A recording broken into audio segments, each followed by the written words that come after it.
18 h, bienvenue à tous dans ce nouveau flash d'information sur RTI 1. Le Sénat ivoirien compte désormais 99 membres. Le président Alassane Ouattara vient de nommer les 33 sénateurs selon les prérogatives que lui accorde la Constitution.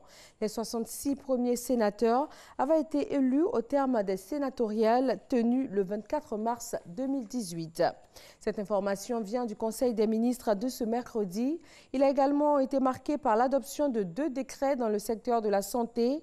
L'un porte sur la création du Centre des opérations d'urgence et l'autre sur la création de la plateforme nationale Une seule santé. Quel est l'objectif de ces 2 entités? Des explications avec le porte-parole du gouvernement. Au titre du ministère de la Santé et de l'Hygiène publique, en liaison avec les ministères concernés, le Conseil a adopté un décret portant création, attribution, organisation et fonctionnement du Centre des opérations d'urgence de santé publique.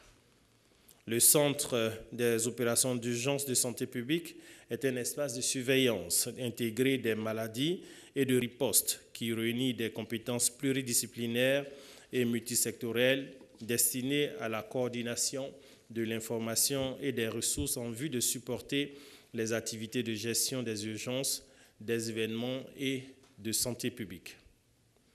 Ce décret fixe l'organisation et le fonctionnement du centre de manière à accroître ses capacités de détection, de prévention et de riposte à tout type de menaces sur la santé publique. Le Conseil a adopté un projet de décret portant création, attribution, organisation et fonctionnement de la plateforme nationale Une seule santé. La plateforme nationale Une seule santé s'inscrit dans le cadre de la mise en œuvre du programme de sécurité sanitaire mondiale Global Health Security Agenda, lancé en 2014 dans le but de contenir efficacement les menaces inhérentes aux maladies infectieuses. Cette plateforme a pour objectif d'assurer la protection des populations contre les menaces sanitaires à travers des mesures de prévention, de riposte et d'éradication. Elle est également chargée de coordonner les investigations et les activités de riposte lorsqu'un événement susceptible de mener à une crise sanitaire est identifié. Le ministère de la Communication fait le point avec la Société ivoirienne de télédiffusion, cela dans le cadre des rencontres d'échange et de partage d'expériences avec les structures sous tutelle. Le directeur de cabinet du ministère de la Communication et des Médias a effectué une visite au centre émetteur de la commune d'Abobo. Il a visité les locaux techniques de la Société ivoirienne de télédiffusion. Cette rencontre a surtout été l'occasion de faire le point du processus de déploiement de la télévision numérique terrestre en Côte d'Ivoire. Le programme du mentoring des leaders de demain est un projet lancé ce mercredi à Abidjan par le patronat ivoirien. L'objectif est d'assurer un meilleur encadrement des femmes d'affaires.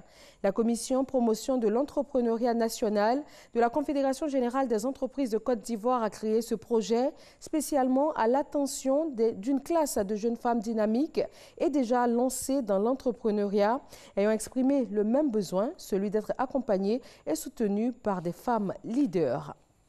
En Algérie, le Conseil constitutionnel a entériné la démission d'Abdelaziz Bouteflika et a constaté, conformément à la Constitution, la vacance de la présidence de la République.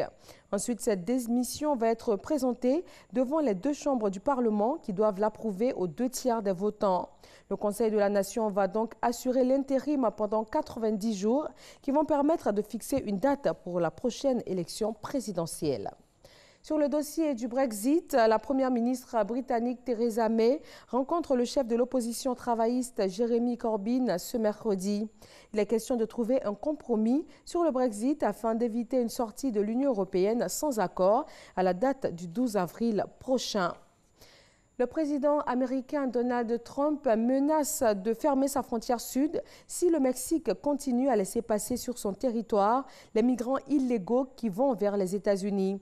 Depuis octobre dernier, des cortèges formés de milliers de migrants traversent le pays.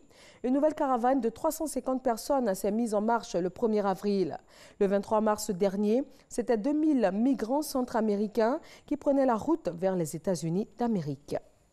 Et voilà pour ce flash d'information. Merci de l'avoir suivi. Retrouvez tout de suite l'info régionale et le journal. Ce sera à 20 h sur RTI 1. À tout à l'heure.